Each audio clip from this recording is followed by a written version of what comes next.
बिस्मिल्लाहिर्रहमानिर्रहीम। आज हम लेके आए हैं कोर्स एडिक्स की तरफ से एक दूसरा topic, Lowry and Bronsted concept about acid and base. Acid और बेस के मुतालिक हमने लोरी और ब्रॉन्स्टेड का कंसेप्ट लेके आए हैं। अकॉर्डिंग टू लोरी और ब्रॉन्स्टेड कंसेप्ट के मुताबिक ये है कि एसिड जो है वो डोनर होता है, हाइड्रोजन आयन का डोनर होता है, जबकि बेस जो है ये हाइड्रोजन आयन एक्सेप्टर होता है। ये acid hydrogen ion donor, base hydrogen ion acceptor होता है। सपोज आपके पास है, ये देखिए, ये आपके पास है HCl। HCl जो है आप इसको इक्वस सोल्यूशन में आप डिजॉल्व करते हो तो होगा क्या, ये देखिए यहाँ पर ये जो है ये दे देता है क्या, हाइड्रोजन आयन दे देता है। किसको दे देता है, इस वाटर को दे देता है। तो वाटर क्या करता है, उसको एक्सेप्ट करता है। सो क्या बनता है, यहाँ पर हाइड्रोनियम आयन बनता है और क्लोराइड आयन बनता है। ये देखिए। सो अब देखिए, ये आपके पास इसने हाइड्रोजन आयन दिया तो ये आपके पास एसिड हुआ, ये आपके पास है एसिड। और इन्होंने ये H2O है, इन्होंने इस हाइड्रोजन आयन को एक्सेप्ट किया तो ये आपके पास लोरी और ब्रॉन्स्टेड कंसेप्ट के मुताबिक वाटर यहाँ पर आपके पास बेस है। अब देखिए ये रिएक्शन रिवर्सिबल है, वापस ये इसको हाइड्रोजन आयन देगा तो ये जो है एसिड बनाएगा, लेकिन इस एसिड को हम कहते हैं कंजुगेट एसिड कहते हैं। ये देखिए कंजुगेट एसिड। और ये जो है ये इसको वापस ले लेता है तो इसको हम कहते हैं कंजुगेट बेस कहते हैं, कंजुगेट बेस कहते हैं। सो सबसे पहले आप इस चीज को अपने दिमाग में रखो कि कंजुगेट एसिड और कंजुगेट बेस कब बनते हैं। याद रखिए, मैं आपको यहां पर एक्सप्लेन करता हूं कि acid donate hydrogen ion donate करता है, लेकिन conjugate base is form after donating hydrogen ion. Suppose ये आपके पास है HCl, तो HCl एसिड है, लेकिन जब इससे HCl से हाइड्रोजन चला जाए तो इसका जो रिमेनिंग पोर्शन होगा नेगेटिव, ये एनाइन, इसको हम कहते हैं कंजुगेट बेस। ये कंजुगेट बेस है। ओके, सो एसिड हाइड्रोजन आयन डोनर है, लेकिन जब हाइड्रोजन आयन को वो डोनेट करे तो आफ्टर डोनेशन इसके पास जो बचेगा वो पोर्शन जो है वो कहलाता है conjugate base. Acid donate hydrogen ion while conjugate base is formed after donating hydrogen ion। Acid hydrogen ion donate करता है, लेकिन जब डोनेट करे तो उससे बाकी बांधा हिस्सा जो है वो जो रह जाता है उसको हम कंजुगेट बेस कहते हैं। जबकि आप देखिए बेस क्या है, बेस जो है वो हाइड्रोजन आयन एक्सेप्टर होता है, और जब ये हाइड्रोजन आयन को एक्सेप्ट कर दे तो उसके बाद इससे कंजुगेट एसिड बनता है। सपोज आपके पास ये HCl है, ये HCl है तो ये एसिड है, लेकिन HCl से हाइड्रोजन आयन चला जाने के बाद यहां पर इससे ये बन जाता है, ये वाला, तो इसको हम कहते हैं कंजुगेट बेस। अब देखिए वाटर क्या करता है, वाटर जो है वो हाइड्रोजन आयन को एक्सेप्ट करता है, तो जब ये एक्सेप्ट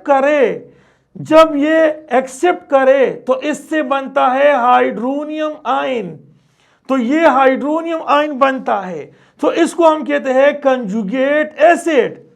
सो ये याद रखिए, बेस जो है वो प्रोटॉन एक्सेप्टर होता है, प्रोटॉन यानी हाइड्रोजन आयन एक्सेप्टर होता है, लेकिन जब ये प्रोटॉन को एक्सेप्ट करे तो जब फिर जाके इससे कंजुगेट एसिड बनता है। अब इस बात को याद रखिए कि हमारे पास अगर स्ट्रांग अगर स्ट्रांग एसिड हो तो यहां पर आपके पास अगर वीक एसिड हो तो स्ट्रांग कंजुगेट बेस बनता है।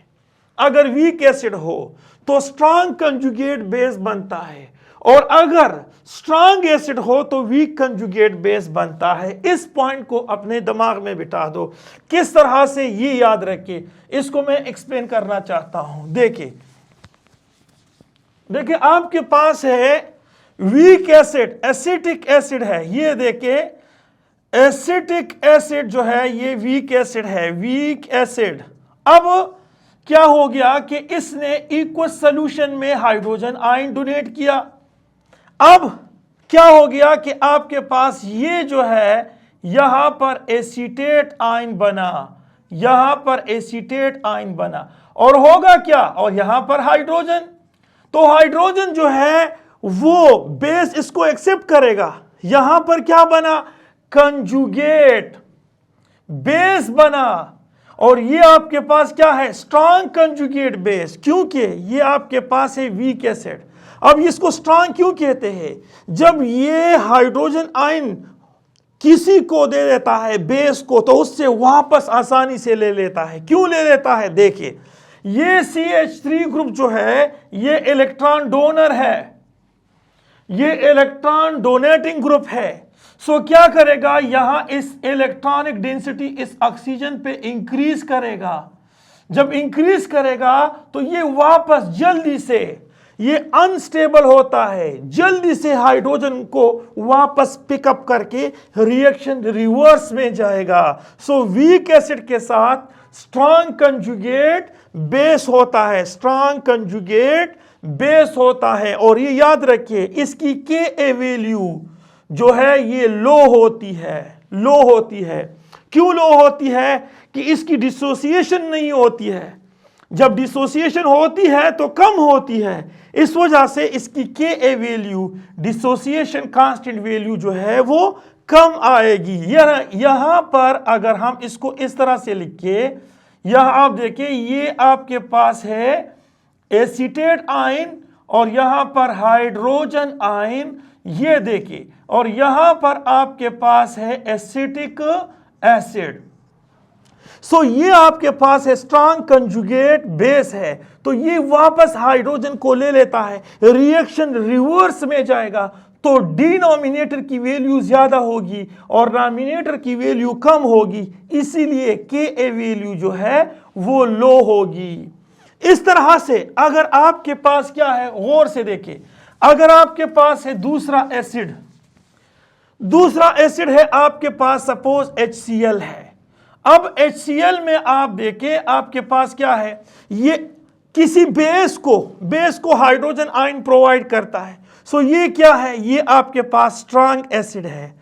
अब जब स्ट्रांग एसिड है सो यहां पर आपके पास ये बनता है वीक कंजुगेट बेस, ये वीक कंजुगेट बेस बनता है। देखिए ये वीक क्यों है, यहां हाइड्रोजन आयन दे देता है किसी बेस को, तो ये हाइड्रोजन आयन देगा। जब वो दे देता है तो यहां पर ये हाइड्रोजन आयन है। ये वीक क्यों है, क्योंकि इसका ऑक्टेट जो है वो कंप्लीट है। ये देखिए ऑक्टेट कंप्लीट है, तो इसमें हाइड्रोजन लेने की सलाहियत है लेकिन कम है, इसलिए इसकी Ka वैल्यू जो है वो ज्यादा होगी। यानी ये देखिए आपके पास है क्या, हाइड्रोजन आयन की कंसंट्रेशन और क्लोराइड आयन की कंसंट्रेशन डिवाइडेड बाय HCl। ये देखिए ये आपके पास HCl है। सो यहां पर इसमें वापस हाइड्रोजन लेने की सलाहियत कम होती है। सो नॉमिनेटर की वैल्यू, क्योंकि ये वीक कंजुगेट बेस है, और क्यों है, क्योंकि इसका ऑक्टेट जो है वो कंप्लीट है। सो क्या करेगा, ये याद रखिए, इसके जाने के बाद, इसकी डिसोसिएशन होने के बाद क्या होगा, नॉमिनेटर की वैल्यू जो है वो ज्यादा होगी और डिनोमिनेटर की वैल्यू कम होगी। तो ये Ka value, dissociation constant value for acid वो ज्यादा होगी। इसी तरह से आपके पास है बेस।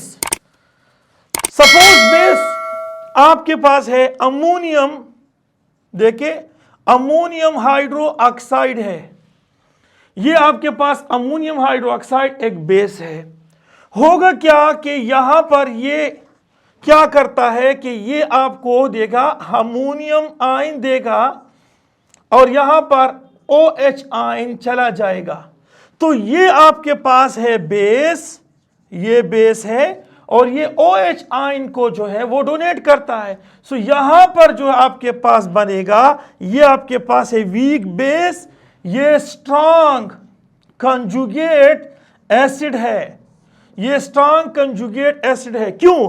क्योंकि अमोनियम जो है वो तो 3 बॉन्ड बनाता है, तो अब 4 बॉन्ड भी बनाया, इसके ऊपर पॉजिटिव चार्ज भी है और नाइट्रोजन की जो इलेक्ट्रोनेगेटिविटी है वो भी ज्यादा है, तो वो OH आयन को तो दे देता है लेकिन वो वापस इसको पिक करेगा और रिएक्शन रिवर्स में जाएगा। और ये याद रखिए इसकी Kb वैल्यू जो है वो क्या होगी, Kb वैल्यू जो है इसकी आपके पास लो होगी। अब इसी तरह से आपके पास जो बेस है, यहां पर ये जो बेस है सोडियम हाइड्रोक्साइड है, इक्वस सोल्यूशन में या किसी भी एसिड में आपने इसको डिसॉल्व किया तो क्या होगा, यहां पर आपके पास ये आएगा, ये स्ट्रॉन्ग, ये आपके पास है वीक कंजुगेट एसिड आएगा और यहां पर हाइड्रोक्सल आयन आता है। ये आपके पास है स्ट्रॉन्ग बेस, ये देखिए आपके पास स्ट्रॉन्ग बेस है। अब इसका क्या है, इसका ऑक्टेट कंप्लीट है तो ये कंप्लीटली डिसोसिएट करेगा, ये स्टेबल है, स्टेबल ऑक्टेट कंप्लीट है, स्टेबल है, तो इसकी आयनाइजेशन ज्यादा होती है। सो यहां पर Kb वैल्यू जो है इसकी ज्यादा होगी। तो इस सूरत से ये तरीका है आपके पास लोरी एंड ब्रॉन्स्टन कंसेप्ट के मुताबिक। हमारे पास weak acid, strong conjugate base और स्ट्रांग एसिड जो है उसके पास वीक कंजुगेट बेस होता है। इस तरह से वीक बेस के साथ जो है स्ट्रांग कंजुगेट एसिड और स्ट्रांग बेस के साथ जो है ये वीक कंजुगेट एसिड होता है। So this is the total story about Lowry and Bronsted concept. Okay, thank you, अल्लाह हाफिज।